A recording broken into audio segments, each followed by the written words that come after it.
చూస్తుంటే ఏమన్నా ఉందా? నిజం చెప్తున్నా, ఇన్ని రోజులు చూసిన బిగ్ బాస్ వేరు, ఇప్పుడు నుండి చూసిన బిగ్ బాస్ వేరు. ఏం ఆడుతుందిరా తనుజక్క. అసలు ఎవడు బాయ్స్ అని పవన్ కళ్యాణ్ గానీ, డెమాన్ పవన్, ఇమాన్యుల్ కాని రావట్లేదురా. అసలు ఇంకా బర్నీ గారు అయితే ఇంక ఏ మూలలో ఉన్నా కూడా నాకు అసలు కంటికి కాని రావట్లేదు. తనుజక్క ఏం ఆడుతుందా? ఇంకా సెలబ్రిటీ అదే నార్మల్ కాంప్లిమెంట్స్ పిలిచి అడుగుతారు కదా, అందరు తనుజ నువ్వు ఆడాలి, నువ్వు ఒక లేడీ టైగర్ బిగ్ బాస్ గెలవాలని చెప్పాడు కదా. అబ్బా ఏముందిరా బిగ్ బాస్ అసలు. ఈ వారం టికెట్ ఫినాలే గెలిచారా తనుజ గారు? ఆడుతున్నారు కదా, గెలుస్తారు కంపల్సరీ. ఆడుతున్నారు ఇంకా మామూలు కూడా నేను చెప్తున్నా. బిగ్ బాస్ ఇంకా సూపర్ దోబింగా ఇన్ని రోజులు తపస్సు చేసి చేసి గెలిచి గెలిచి ఆడి ఆడి అవమానాలు పడి పడి వాళ్ళు ఏడుస్తున్నారు, వీళ్ళు ఏడుస్తున్నారు. తనుజక్కకి ఏమి రాదు అన్నోళ్ళు నోర్లు మూసుకున్నాయి ఇప్పుడు. అంటే వాళ్ళు వీళ్ళు ఏడుస్తున్నారని చెప్తున్నారు కానీ తనుజ గారు ఏడవట్లేదంట. ఆమె ఏడ్చిన ఒక రీజన్ ఉంటది, ఆమె ఉంటది. ఒకవేళ ఎవరైనా కామెంట్ చేస్తానో, లేకపోతే పవన్ కళ్యాణ్ గురించి నెగిటివ్ గా, ఆమె గురించి నెగిటివ్ గా మాట్లాడారనో, నువ్వు వాడట్లేదని చెప్పి ఆ మాత్రం ఏడుస్తుంది. అది దొంగలు ఏడుపు ఏడ్చే చాలా మంది ఉన్నారన్న. ఆమె నిజాయితీగా ఏడుస్తుంది, ఆమెకు కూడా సపోర్ట్ చేస్తుంది. దానికి తనుజే చాలా దొంగ ఏడుపు ఏడుస్తుంది అని చెప్తున్నారు, మరి మీరేమంటారు? అదేగా నా చెప్పింది. ఆమె ఏడ్చిందంటే ఒక రీజన్ ఉంది. ఎవరన్నా ఈ రోజు శుక్రవారం అవదు, రేపా రేపు అవదన్నా చెప్తున్నా. బర్నీ గారు, సంజన గారు చూసారా? బర్నీ గారు నిజాయితీగా తెలుసుకున్నారు, కూతురు ప్రేమ ఏంటో తెలుసుకున్నారు. 50% తనుజకు సపోర్ట్ చేశారు. అది కాదండి, బాండింగ్స్ లేవనుకున్న వీళ్ళు మళ్ళీ నాన్న అని పిలవడం, ఆ బాండింగ్ లో వెళ్ళడం ఎంతవరకు కరెక్ట్? నాన్న అన్న నాన్న బాండింగ్ ఫస్ట్ ఉంది అన్న, ఇప్పుడు కొత్త అన్న తెచ్చుకున్నారు కదా. భరణి సార్, భరణి గారు అని పిలిచారు కదా. ఫస్ట్ బర్నీ గారు ఉంది, తర్వాత బర్నీ గారు తనుజక్క టార్గెట్ చేయలేదా? పవన్ కళ్యాణ్ ఎందుకు చేస్తున్నారు సపోర్ట్ అని చెప్పి మళ్ళీ గొడవ పెట్టుకోలేదా? చివరికి తెలుసుకున్నాడు, తెలుసుకుని మళ్ళీ ఇప్పుడు తనుజక్క సపోర్ట్ చేస్తున్నాడు. అది ఓడిపోయిన వాళ్ళు అమౌంట్ ఇస్తారు కదా వీళ్ళలో ఉన్న వాళ్ళకి. సో భరణి గారు అమౌంట్ రావడం కోసం నాన్న అని పిలిచి డ్రామా చేస్తుంది అని చెప్పేసి చెప్తున్నారు. అమ్మాయి డబ్బులు డబ్బులు డబ్బులు చచ్చిపోతున్నాను. ఏం లేదు, నువ్వు ఒకవేళ డబ్బులు తీసుకున్నా వాళ్ళు తీసుకుంటాం కానీ నిజాయితీగా ఆడేది పవన్ కళ్యాణ్, తనుజానే. తీసుకోవట్లేదు అంటారా? ఎవరు తనుజ ఎవరు తీసుకుంటారన్నా? అదే మరి ఇప్పుడు నువ్వు అంత కష్టపడి నువ్వు అంత కష్టపడి ఫ్యామిలీకి దూరంగా ఉండి అన్ని రోజులు ఆడి గేమ్ ఆడి వాళ్ళు కొట్టుకుంటా వీళ్ళు కొట్టుకుంటా ఆ వాటిలో ఎంతసేపు మునిగి ఆ గేమ్ ఆడటం ఎందుకన్నా? కష్టపడేది వాళ్ళ ఫ్రేమ్ కోసం, వాళ్ళ ఫ్యామిలీకైనా ఉపయోగపడుతుందిగా. మళ్ళీ ఇంకోటి జరుగుతుంది అన్న, ట్రోలింగ్ చేస్తున్నారు. పాపం పవన్ కళ్యాణ్ ఆర్మీ కాదని చెప్పి చాలా ట్రోలింగ్ చేస్తున్నారు.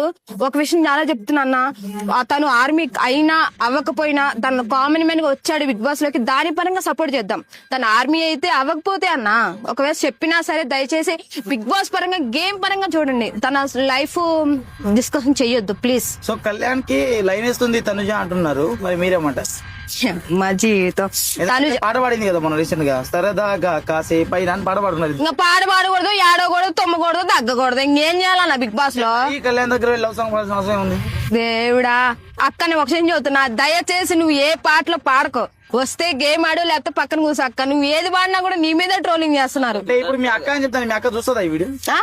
తర్వాతనే చూస్తుంది కన్నా, తను యొక్క ఫ్యాన్స్ అని చూస్తారు తర్వాత చూస్తే ఏం లాభం? నేను ఒక విషయం చెప్తున్నా, దయచేసి అక్కని పాపం నెగిటివ్ గా థింక్ చేయొద్దు. పవన్ కళ్యాణ్ తన గేమ్ తను ఆడుకుంటున్నాడు, తను యొక్క తను ఆడుకుంటుంది. దయచేసి ఎవరు ట్రోలింగ్ చేయొద్దు, ఆమె గురించి నెగిటివ్ గా మాట్లాడొద్దు. ఆమె Bigg Boss is winner, Pawan Kalyan runner అంతే. ఇమాన్యుల్ అన్న చాలా కష్టపడుతున్నాడు, పాపం ఏడుస్తున్నాడు, బాధపడుతున్నాడు. సంజన మధ్య వాళ్ళ మధ్య గొడవ అయింది, గొడవైనా సరే సపోర్ట్ చేద్దాం. బట్ టాప్ 5 లో కూడా రాదు, టాప్ 5 లో భరణి గారిని తీసుకొస్తారు. ఏమంటారు మా టీవీ వాళ్ళని చెప్తున్నారు. ఇంకోటి ఏంటంటే కళ్యాణ్ విన్ అవుతాడని చెప్తున్నారు, ఇమానుల్ రన్నర్ అంటున్నారు, మరి మీరేమంటారు? అదేంటి బర్నీ గారు బిగ్ బాస్ విన్నర్ అయితే నెక్స్ట్ సీజన్ ఉండదు అన్న. బిగ్ బాస్ నేను పక్కా చెప్తున్నా, బర్నీ గారిని బిగ్ బాస్ విన్నర్ చేస్తే నెక్స్ట్ సీజన్ ఉండదు, ఉండదు అంతే. అది ఉండదు అంతే, ఇంకా దానికి రీజన్స్ లేవు, మనం ఇంకా చెప్పలేం. కెమెరా ముందు ఉండదు అంతే. అదే ఎందుకని చెప్పండి మేడం, కళ్యాణ్ కుంటే ఉంటది. కళ్యాణి అదేంటి పవన్ కళ్యాణ్ గానీ తనుజ గాని ఇస్తే Bigg Boss next season run అవుతుంది. ఇమాన్యుల్ కూడా రన్నర్, అదే నార్మల్ టాప్ 3 లో ఉంటాడు. ఇమాన్యుల్ విన్నర్ కాలేడు. స్టార్టింగ్ నుంచి 10 వారాలు నామినేషన్ లో రాని ఇమాన్యుల్, ఎవరికి ఎంత ఎక్కువ పాయింట్లు ఇవ్వని ఇమాన్యుల్ గెలవడం కరెక్ట్ కాదంటారా మీరు? అన్న ఫస్ట్ లో ఉన్నాడు, ఇప్పుడు ఇమాన్యుల్ తగ్గిపోతుంది. గ్రేట్ చూస్తున్నారా? అంటే గేమ్ పరంగా కష్టపడుతున్నాడు, జనాల మధ్య లగలేడు. అదే అయితే నేను చెప్పేది ఏంటంటే ఇమాన్యుల్ తగ్గిపోవడం కాదు, తనుజ కళ్యాణ్ ని మోసేస్తున్నారు అంటున్నారు, మరి మీరేమంటారు? మోసేసిన నాలాంటి వాళ్ళు మోసినా చేసినా తిట్టినా ఏడ్చినా వాళ్ళిద్దరే విన్నర్ రన్నర్ అంతే. ఫస్ట్ నుంచి ఆడిన ఇమాన్యుల్ కాకుండా మధ్యలో వచ్చి ఆడిన వీళ్ళు విన్నర్ అంటారు మీరు? ఫస్ట్ నుండి ఆడుతున్నారు కానీ పవన్ కళ్యాణ్ ఆడట్లేదా, తనుజ ఆడట్లేదా, వీళ్ళందరూ ఆడట్లేదా? నువ్వు ఆయన ఎందుకు పాయింట్ ఆఫ్ చేస్తున్నావు? అది ఆడుతున్నారు. ఒక విషయం చెప్తున్నా, అందరికి చెప్తున్నా, ఇంకా 2 వీక్స్ ఉంది కాబట్టి దయచేసి ఆచి తూసి అందరికి ఓట్లేయండి. ఎందుకంటే తనుజక్క వేరే దేశం అమ్మాయినా ఎక్కడైనా సరే ఇక్కడ మంచిగా గేమ్ ఆడుతుంది. వేరే రాష్ట్రం అయినా సరే మంచిగా ఆడుతుంది, జనాల మనసులో ఉంటుంది. పవన్ కళ్యాణ్ కూడా తన లైఫ్ సిచ్యువేషన్ గురించి మనం మాట్లాడుతూ బిగ్ బాస్ పరంగా మాట్లాడండి. జై తనుజ, జై పవన్ కళ్యాణ్.